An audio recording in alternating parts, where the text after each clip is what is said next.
Babilônia, onde tudo começou com a observação de presságios celestes. Eles criaram o conceito do zodíaco de 12 signos e até as exaltações, embora eles não pensassem em regências, tá? Também criaram as efemérides básicas, mas ainda não havia o conceito de mapa astral individual, como a gente conhece hoje. Quer entender as raízes da astrologia? Vem comigo mergulhar nessa história magnífica.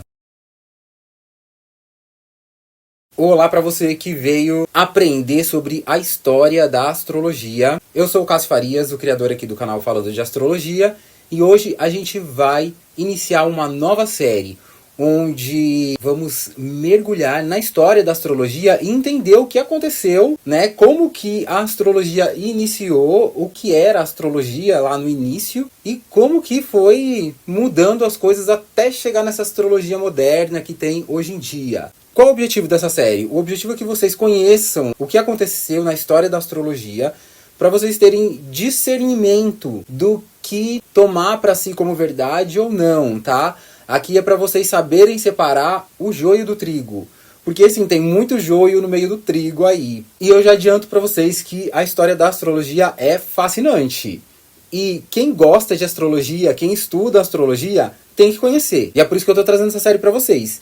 E hoje, no primeiro episódio, a gente vai se aprofundar na história da astrologia babilônica, que é o início de tudo, é quando tudo começou na astrologia. Mas antes da gente mergulhar nessa jornada, eu vou pedir para você deixar aquele like aí no vídeo, ó, quem deixa o like mora aqui no meu coração. Se não tiver inscrito, já se inscreve para você poder receber as notificações aí dos próximos vídeos dessa série aqui. Ó, gente, é muita coisa pra gente entender aí sobre a história da astrologia. Então, assim, são pelo menos 5 vídeos, hein, para poder destrinchar isso tudo. E é isso, mas para começar, vamos falar então sobre a escrita e as estrelas. Para vocês entenderem, a escrita cuneiforme e a observação do céu nasceram juntas. Então, gente, ler o céu era como ler um relatório governamental. Então, só um pouquinho de localização, né? Para quem não sabe, Babilônia era tipo Nova York da antiguidade, tá, gente? É onde tudo acontecia no mundo. Aonde que fica Babilônia? Babilônia fica lá onde hoje está situado o Iraque, tá? É a região da Mesopotâmia. Então ela é uma grande cidade da antiguidade e ali na Babilônia viviam os caldeus. E lá na Babilônia, a relação entre a escrita e o céu eram profundas, porque para os caldeus, observar as estrelas era uma forma de leitura. Então a gente está falando aqui de 2000 anos AC. E nessa época, a escrita cuneiforme e a observação celestial convergiram da seguinte forma. A gente vai ter o conceito de escrita do céu. Shitir Sami. Não sei como que fala, né? Quem vai saber. Bom, os babilônios acreditavam que o universo era uma criação organizada e que os deuses escreviam as mensagens deles no céu, no firmamento. Então o céu era visto como uma tabuleta de argila gigante. O astrônomo escriba tinha a função de ler o que estava escrito no céu, nessa tabuleta de argila gigante, para traduzir para o rei o que estava escrito e falar o que ia acontecer com ele, ou no reinado, enfim. Só que a grande sacada da Babilônia foi usar a escrita cuneiforme para transformar aquela observação visual em registro histórico. Porque antes, a observação ela era visual e intuitiva. E aí, com a introdução da escrita, eles começaram a criar catálogos de eventos. Então, por exemplo, sempre que acontece um eclipse em determinada data, sobe o preço do grão. Aconteceu um movimento tal de tal planeta em certa época, tal coisa acontece. Sempre assim. E essas tabuletas de argila eram extremamente duráveis. Isso foi permitindo que eles comparassem dados de 100, 200, até 500 anos atrás. Isso é uma coisa que era impossível para outras culturas ali que não registravam os seus avistamentos, né? Não registravam as coisas de forma sistemática como eles. E nessa época, gente, o astrólogo não era como hoje em dia. O astrólogo era um funcionário público. Na verdade, eles eram escribas de Enuma Anu Enlil. Então, assim, eles não eram místicos isolados. Eles eram conselheiros de alto escalão, com crachá, salário pago pelo templo, palácio, enfim. Então a gente pode entender aí como se eles fossem CLT, tá? Trazendo para os nossos dias. Então, como vocês podem perceber, o escriba e o sacerdote eram a mesma pessoa. Porque nesse contexto aí de 2000 AC, não tinha essa separação de ciência, religião e burocracia. Era tudo a mesma coisa, tá? Os escribas que registravam os impostos e as leis eram os mesmos que passavam a noite lá no topo dos iguarates, observando as estrelas. E o zigurate, gente, é esse negócio que eu tô colocando aqui na tela para vocês. Lembra até uma pirâmide, né? Mas é diferente. Então, esses sacerdotes, escribas, né? Eles observavam o céu lá em cima para poder entender o que ia acontecer, né? Porque é óbvio que à noite você tem uma visão das estrelas que durante o dia você não tem devido o sol estar ofuscando, né? São poucas coisas que a gente consegue observar no céu durante o dia. Então eles passavam a noite lá no topo observando o céu, observando o movimento dos astros, né? E o objetivo era muito prático. Eles queriam saber a hora certa de plantar no calendário agrícola e prever ataque de inimigos, a saúde do rei, esses presságios mais políticos, sabe? E essa ciência de dados primitiva que eles praticavam naquela época é o que permitiu séculos depois que eles chegassem na precisão matemática de dividir o zodíaco em 12 partes iguais. Mas voltando aqui para os zigurates, eles eram um centro nevrálgico da Babilônia. Diferente das pirâmides egípcias, que os egípcios usavam como túmulos, os zigurates eram templos vivos. Eram montanhas artificiais construídas para poder conectar a terra com o céu. Então os zigurates eram um ponto de observação privilegiado, porque eles podiam chegar a mais de 90 metros de altura, como o famoso Et-Menak lá na Babilônia. E isso, gente, oferecia 3 grandes vantagens. Eles tinham um horizonte limpo, né? Ficava acima da poeira e do calor do chão. Isso permitia ver as estrelas já ali no horizonte, onde hoje a gente chama de ascendente. Mas nessa época ainda não existia esse conceito de ascendente, tá? E essa observação ali no horizonte era essencial para entender o nascimento helíaco das estrelas. Outra vantagem dos zigurates era a aproximação com os deuses, porque eles entendiam que quanto mais alto, mais perto eles estariam das divindades que escreviam no céu. E a terceira vantagem era o isolamento, né? Porque o topo do zigurate era exclusivo para os sacerdotes astrônomos. E isso garantia o foco total nos registros. E essa observação não era assim bagunçada não, tá? Era um trabalho em equipe dividido em turnos. Eles dividiam a noite em 3 períodos, 3 vigílias. Então haviam escribas dedicados a cada período. Isso garantia que o céu fosse observado desde o pôr do sol até o nascer do sol. E eles anotavam tudo o que se movia no céu. A lua, os planetas e até cometas e meteoros. E naquela época, gente, não tinha telescópios, tá? Não tinha ferramenta nenhuma, era tudo a olho nu. Então, a precisão vinha da paciência e da geometria. E aí eles tinham uns relógios de água, que eram chamados de clepsidras. Isso era usado para medir o tempo exatamente entre a passagem de uma estrela e outra ali no meridiano. Para medir sombras e o movimento do Sol, eles tinham polos e gnomons. E ali nos zigurates, logo abaixo do topo ou em salas anexas, ficavam os arquivos das tabuletas. Então um astrônomo podia descer, consultar ali um registro de eclipses de séculos atrás, por exemplo, e comparar com o que ele estava vendo naquela noite. E a gente precisa entender que esses escribas sacerdotes, eles eram a elite intelectual daquela sociedade. A função deles era interpretar o céu para o rei. Se o céu indicasse um eclipse perigoso, era no zigurate onde se iniciavam os rituais de proteção para o Estado. Existe também o registro de cartas, né, para os reis assírios. A Síria, onde hoje fica a Síria, né? Eles tiraram só o A do nome. Como, por exemplo, as cartas de Esarhaddon. E ali eles discutiam os eclipses com a mesma urgência que se discute a economia hoje em dia. E esses rituais aí que eu mencionei, que eles faziam ali nos zigurates, quando eles encontravam algum tipo de problema, algum presságio problemático, era uma forma de tentar anular aquele destino, né? Então eles faziam ritos que iriam meio que tentar convencer os deuses a não deixar aquilo acontecer. Então, por exemplo, havia o ritual do rei substituto. Então, se houvesse um presságio de morte para o rei, eles pegavam um plebeu, colocavam ele como se fosse o rei, né? Colocava ele no lugar do rei, entronava ele. Esse cara vestia as vestes reais, ficava no trono do rei. O rei verdadeiro abdicava temporariamente e ia para um esconderijo. Enquanto isso, o plebeu que ficou no lugar do rei estava lá até participando de banquetes. Ele ficava como se fosse o rei mesmo. E o rei estava lá escondido, passando por rituais de purificação. Ele nem era chamado de rei, ele era chamado apenas de o camponês. Então o objetivo era que o decreto de morte, ou a má sorte ali, caísse sobre esse rei substituto e não no rei verdadeiro, entende? Enquanto isso, aqueles rituais meio que tentavam conseguir ali a simpatia dos deuses. E aí depois que passava esse período crítico, eles levavam o rei verdadeiro de volta para o trono. Esse substituto geralmente era executado para garantir que tivesse recaído sobre ele aquele presságio maligno, digamos assim, e aí o rei verdadeiro podia voltar pro trono ali livre de perigo, entendeu? Mas na verdade eles entendiam que esses presságios, eles eram avisos e não sentenças imutáveis. Então esses ritos serviam para desatar o mal,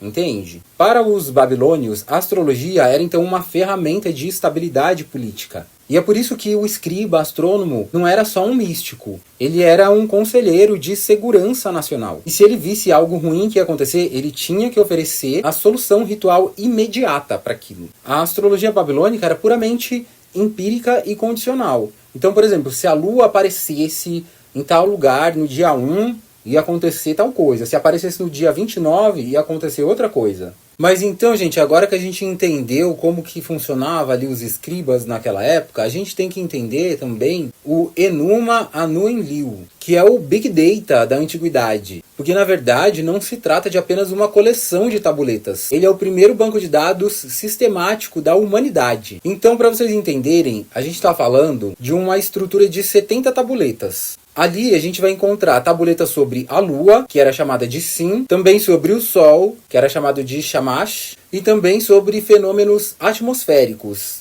que eles chamavam de Haddad. E também planetas, como Ishtar, por exemplo. E Enuma Anu Enlil significa quando os deuses Anu e Enlil, enfim. Porque isso é o que estava no começo da primeira tabuleta. E naquela época eles davam nomes para um livro, né, digamos assim, pelas primeiras palavras que estavam na tabuleta. Então, como começa quando os deuses, então esse é o nome, entendeu? E essa é a maior e mais importante coletânea de presságios celestiais da antiga Mesopotâmia. Né? A Babilônia ficava na Mesopotâmia. Hoje em dia, ali fica o Iraque. E essas tabuletas não eram jogadas ali ao acaso, elas seguiam uma organização temática rigorosa. E era dividido em 4 grandes seções, baseadas nos tipos de fenômenos observados. Então o primeiro seria Sin, que hoje a gente chama de Lua, mas na época para eles Sin era uma figura masculina, tá? Então as tabuletas de 1 a 22 vão falar sobre o Sin. Esse era o corpo celeste mais importante, tá? A Lua, mas para eles era um homem, entendeu?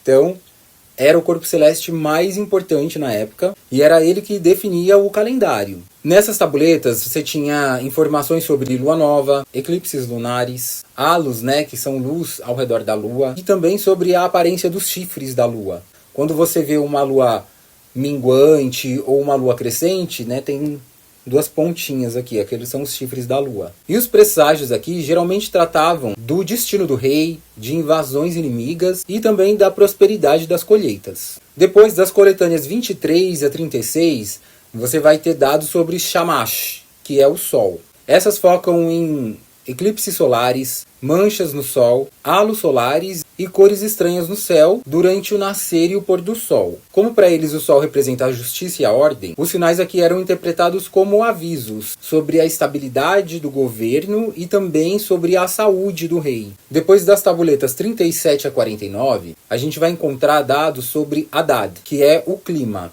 Então o conteúdo é sobre fenômenos atmosféricos e meteorológicos, o que inclui trovões, secas, inundações catastróficas dos rios Tigre e Eufrates. Já das tabuletas 50 a 70, a temática ali é Ishtar, que são os planetas e estrelas. Então nessas tabuletas a gente vai ter informações sobre o movimento dos 5 planetas visíveis, Vênus, Marte, Júpiter, Saturno e Mercúrio. E também das condições das estrelas fixas, com destaque aqui para a estrela de Ishtar, que é Vênus. E ela tinha uma importância enorme, tinha até uma subseção sobre ela, bem famosa, chamada de a Tabuleta de Vênus de Amisaduca. Então, as conjunções e movimentos planetários eram usados para previsões mais complexas, sobre guerras, epidemias e mudanças dinásticas. E por que 70 tabuletas? Esse número exato varia um pouco, tá? Dependendo da cópia encontrada, se foi em Nínive ou na Babilônia. Nínive era uma outra cidade muito importante ali na Mesopotâmia. Mas o padrão era mesmo manter ele por volta de 70 tabuletas para cobrir todas as possibilidades de mensagens que os deuses poderiam enviar. Então elas funcionavam como um manual de consulta. O astrônomo via algo no céu e procurava na tabuleta correspondente para ver o que aquilo significava. Lembrando que o que estavam naquelas tabuletas são coisas que foram estudadas ao longo de séculos, né? Mais de 500 anos. Então eram cerca de 70 tabuletas de argila contendo aproximadamente 7.000 presságios. ela era uma ferramenta de segurança nacional. O foco era mundano. Rei, colheitas, guerras, inundações. Então não existia o seu signo aqui, tá? E como eu falei mais no começo, se um eclipse acontecia em determinada data, o rei poderia ser substituído por um rei substituto para morrer no lugar dele, entendeu? Então quando um eclipse previa a morte do rei, às vezes eles colocavam um substituto lá no trono por até 100 dias, para depois matar o cara, entendeu? E o rei sair ileso. Para vocês verem o quão literal e física era a crença deles, tá? Mas vamos dar um enfoque aqui na tabuleta 63, a Vênus de Amizabduca. Ali a gente tem registros da aparição de Vênus por 21 anos. Isso prova que em 1600 AC eles já tinham um registro contínuo e obsessivo dos movimentos planetários. E aí, a título de curiosidade, vamos trazer aqui o nome dos planetas para eles, né? Mas assim, para os babilônios, os planetas não eram nomeados em homenagem aos deuses. Na verdade, eles eram a manifestação física dos deuses. Então a lua se chamava assim, ele era o senhor do tempo e dos meses. O sol era o Shamash, o deus da justiça e da verdade. Vênus era Ishtar, a deusa do amor e da guerra. Júpiter era Marduk, ele era o deus patrono da Babilônia e também o rei dos deuses. Marte era Negral, o deus do submundo, da peste e da guerra. Saturno era Ninurta, o deus da agricultura e da guerra. E sim, temos 3 deuses da guerra aí, tá? Mercúrio era Nabu, o deus da escrita e da sabedoria. E muita gente aqui deve estar pensando aí na teoria dos deuses astronautas, né? Tem aquele programa famoso lá do History Channel, no YouTube tem muito vídeo sobre isso também, né, desse programa aí, que falava que os deuses daquela época eram astronautas. Essa ideia aí, né, que os deuses babilônios, os Anunnaki, eram astronautas de outro planeta, é uma ideia bastante popular hoje em dia, né, uma ideia moderna, tá? Que foi difundida lá pelo livro do Zecharia Sitchin. Mas é importante a gente separar o que realmente os babilônios acreditavam dessa teoria que foi criada agora, né? Na Babilônia daquela época, eles acreditavam que os deuses eram seres espirituais e literais que habitavam o universo. No mito da criação, que se chama Enuma Elish, os humanos foram criados a partir do sangue de um deus sacrificado, Kingu. Aí foi misturado esse sangue com argila, e aí que se criou ali o homem com o propósito de trabalharem para os deuses e alimentá-los com oferendas. Eles viam os planetas como o corpo ou a morada dos deuses. Então, se o planeta se movia de uma forma estranha, era o deus agindo ou enviando um aviso. Então, essa ideia de que eles vieram de outro mundo é uma ideia furada, tá? Mitologicamente, os deuses vieram do reino celestial, que é o céu. Mas na linguagem deles, isso tinha um sentido divino sagrado, parecido com essa crença cristã do céu, entende? Não era algo tecnológico de um astronauta que veio do espaço, numa nave espacial, sabe? Não era isso. Então, gente, a arqueologia, ela trata os Anunnaki como divindades mitológicas, tá? Essa teoria dos antigos astronautas aí é considerada uma interpretação alternativa, tá? Pseudocientífica. Mas aí, gente, chegou um momento que teve uma revolução matemática, que foi o sistema sexagesimal. Então aqui a gente vai entender por que a gente usa 60 minutos até hoje, e essa coisa de 360 graus é uma herança deles. Então, se a gente tem um transferidor aqui de 360 graus, se a gente tem uma roda ali, né, no mapa astral, que é uma mandala de 360 graus, é herança desse período, tá bom? O sistema sexagesimal, que é de base 60, surgiu, na verdade, com os sumérios, por volta de 3100 AC. Então, os babilônios, eles são 2000 AC. 3100 AC é tipo uns 1000 anos antes, tá? Então, na verdade, isso já é mais anterior a eles ainda. E esse sistema surgiu lá no sul da Mesopotâmia. Daí, quando é lá por volta de 2000 AC, que é o período da Babilônia, os babilônios herdaram esse sistema e aperfeiçoaram. E aí eles criaram a primeira notação posicional da história, onde o valor de um algarismo depende da sua posição, como no nosso sistema decimal, por exemplo. Tá, mas e por que base 60, né? Que estranho. Acontece, gente, que o 60 é um número extremamente prático, porque ele pode ser dividido por 1, por 2, por 3, por 4, por 5, por 6, por 10, por 12, por 15, por 20 e por 30. E isso aí facilitava cálculos complexos de frações sem o auxílio de computadores, né, que não tinha na época. E é justamente por causa desse sistema babilônico que hoje a gente divide o círculo aí em 360 graus, que é 6 vezes 60. E a hora tem 60 minutos e o minuto tem 60 segundos. Então essa foi a ferramenta matemática que permitiu os babilônios dividir o céu com precisão e criar o zodíaco de 360 graus com 12 signos, onde cada signo ocupa exatamente 30 graus. Que 30 é a metade de 60, né? Tá, Cássio, mas você não respondeu ainda o porquê do 60. Então esse sistema sexagesimal é um sistema de calculadora brilhante e muito simples. Então eles não usavam os dedos inteiros, eles usavam as falanges dos dedos. Então o dedão aqui ele vai funcionar como um ponteiro. E aí você conta as falanges de cada um dos 4 dedos. Então vamos lá, ó. 1, 2, 3, 4, 5, 6, 7, 8, 9, 10, 11, 12. Completou 12, você levanta um dedo na outra mão. Daí, como tem 5 dedos aqui na outra mão, você vai ter 12, 24, 36, 48, 60. Isso explica porque o 12, que é a dúzia, e o 60, que é o sexagesimal, se tornaram a base dos cálculos deles. É uma matemática anatômica. Vocês entendem? Enquanto a gente fica limitado aí aos 10 dedos, eles transformaram a mão numa ferramenta capaz de processar números muito maiores. Então, para um astrônomo ou um comerciante da época, que não podia contar com uma calculadora, esse sistema era perfeito. Você podia dividir uma hora ou uma saca de grãos em metades, terços, quartos, quintos e sextos, de forma exata, sem sobrar quebrados, né? Aquelas dízimas periódicas. Daí isso nos leva à invenção dos 360 graus. Os babilônios observaram que o Sol levava aproximadamente 365 dias para completar o ciclo das estações, o que seria o ano solar. Daí, para facilitar o cálculo de base 60, eles arredondaram o ciclo do Sol para 360 dias. Então ficou um dia igual a 1 grau. Eles definiram que o Sol caminha exatamente 1 grau por dia no céu. Como o Sol volta ao ponto inicial após um ciclo, né, após dar a volta completa, isso virou um círculo de 360 graus. Igual a gente tem aqui nesse transferidor, né? Cada risquinho desse aqui é um dia, é 1 grau que o Sol está andando. Então, o Sol vai chegar aqui de volta depois de 360 dias, né? Que é o ano que eles tinham. Daí, se você dividir 360 pela base 60, você vai ter 6.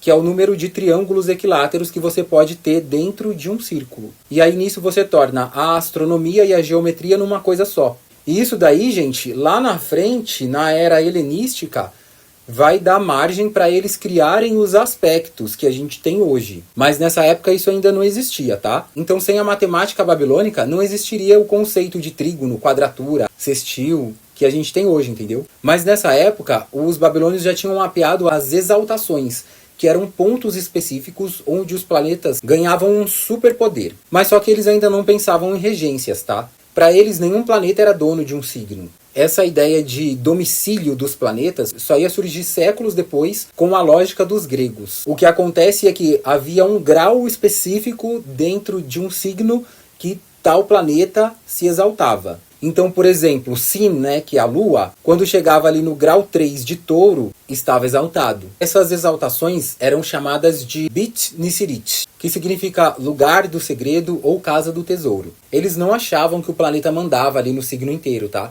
Eles acreditavam que aquele ponto específico, aquele grau específico da exaltação, era onde a força daquele planeta era multiplicada. É como se o planeta estivesse no seu auge de poder. Então, como eu falei, essa ideia aí de regência, de que Touro pertence a Vênus, é uma ideia puramente grega, tá? Ela não existia nessa época ainda.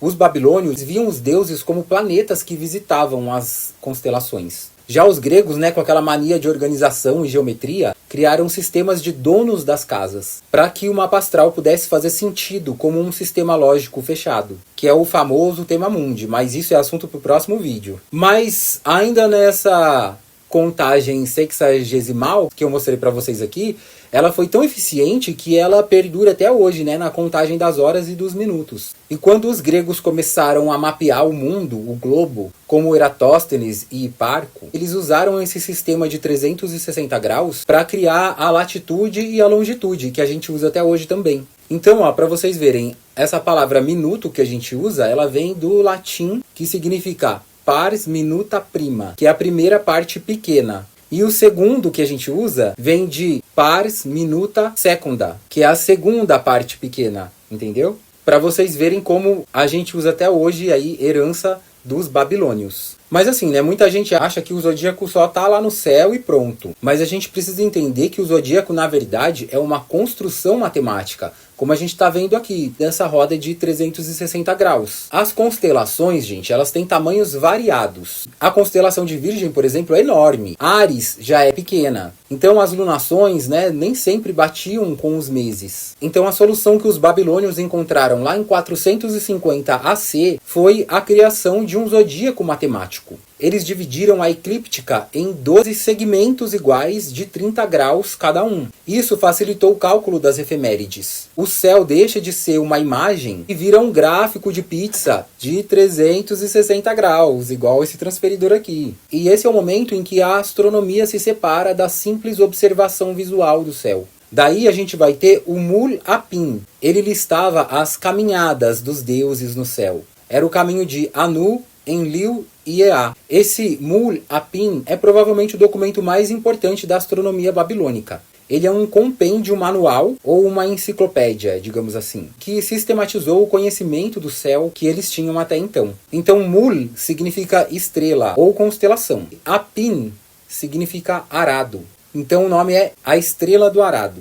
O título vem das primeiras palavras da primeira tabuleta, que começava listando a constelação do Arado, que hoje a gente entende como parte do Triangulum e Andrômeda. E era assim que eles davam nome para os livros, né, a partir das primeiras palavras que estavam escritas. Então, diferente do Enuma, Anu, Enlil, que a gente viu no começo, que era focado em presságios e o que os deuses queriam dizer, o Mul Apin é muito mais técnico e científico para aquela época, né? Ele lista dezenas de estrelas e constelações listadas por caminhos, que seria aí o caminho de Anu, Enlil e Ea. Ali também diz exatamente em que dia cada estrela aparece no horizonte pela primeira vez no ano. E isso ajuda a ajustar o calendário lunar com o solar. E ali também tinha instruções de como medir o tempo usando a sombra, o tal do gnomo. As cópias que a gente tem hoje são de cerca de 700 AC. Mas o conteúdo que estava ali reflete observações muito mais antigas, tá? Provavelmente compilados por volta de 1000 a 1100 AC. É ali no Mul Apin que vemos as primeiras formas de muitas constelações que usamos hoje, né? Como Touro, Gêmeos, Leão. Mas daí, gente, vamos ver como é que isso daí virou essa coisa de analisar a vida da pessoa, né? Isso aconteceu com a queda do Império Babilônico, ali depois da invasão persa e grega também posteriormente. E essa é uma das viradas históricas mais fascinantes da história, porque marca um momento onde a astrologia deixou de ser assunto de segurança nacional para se tornar uma ferramenta de autoconhecimento e consulta pessoal. Então, até a queda de Nínive, que foi em 612 AC, e da Babilônia, em 539 AC, o conhecimento das estrelas era um monopólio real. Os escribas astrônomos trabalhavam exclusivamente para o rei. Então, nessa época, revelar presságios para pessoas comuns poderia ser visto como traição ou conspiração. Então, as perguntas ali eram sempre coletivas. Vai ter chuva? O rei vai ter vida longa? O país vai ser invadido? E daí, gente, teve a invasão persa ali com Ciro o Grande. E para quem não sabe, quando a gente fala de Pérsia, a gente está falando do que hoje é o Irã. Mas na época se chamava Império Aquemênida. Então, quando os persas do Império Aquemênida invadiram e conquistaram a Babilônia, eles não destruíram a cultura local, tá? Muito pelo contrário, na verdade eles eram relativamente tolerantes. Só que o rei agora era persa e morava longe, em Suzã ou Persépolis. Então o astrônomo babilônico perdeu aquele contato diário e íntimo com o rei da Babilônia. É como se ele tivesse perdido o emprego CLT, entendeu? E agora, o que ele vai fazer? Então, com isso, os sacerdotes babilônicos começaram a focar menos na política do Estado e mais na matemática pura mesmo, e na aplicação para as pessoas comuns. E foi justamente sob o domínio persa, por volta de 450 AC, que os babilônios inventaram o zodíaco de 12 signos iguais. Porque antes eles usavam as constelações reais, que têm tamanhos variados. E foi sob o domínio persa que os babilônios criaram o sistema de 30 graus para cada signo. Isso foi uma revolução matemática. Permitiu calcular a posição dos planetas para qualquer data, tanto passada como futura. E é exatamente nesse contexto de ocupação e de mistura de culturas que surge o primeiro horóscopo pessoal conhecido. Isso em 410 AC. Então, em vez de as pessoas perguntarem sobre o destino do rei, elas começaram a perguntar: o que as estrelas dizem sobre o meu filho que acabou de nascer? Então, o primeiro horóscopo pessoal que a gente tem registro foi de um bebê babilônico, e ele foi escrito no reinado de Artaxerxes II,